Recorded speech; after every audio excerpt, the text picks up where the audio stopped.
অহে অজগর, আয়ে আনারস, হর্ষইতে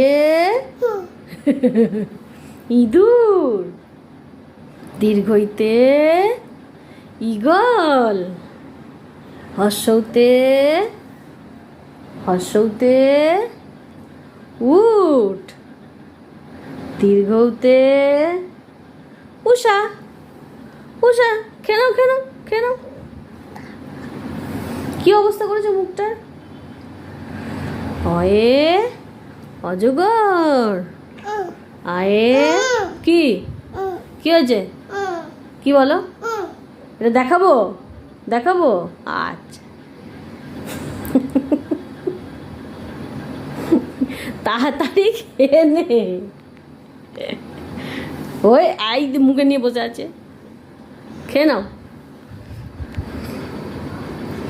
ওই অজগর আসছে তেড়ে। কি ওই বইটা? না, ওই অজগর বইটা এখানে নেই, ওই বাড়িতে আছে, নিয়ে আসবো। ওই অজগর, আয়ে আনারস, হর্ষইতে ইঁদুর, দীর্ঘইতে ঈগল পাখি। ঈগল পাখি দিদুন পড়ায় না ওটা? হ্যাঁ, আছো না? চাকু বলে আমার কি? আমি বই নিয়ে আসবো, তুমি খেয়ে নাও, আমি বই নিয়ে আসবো। এই যে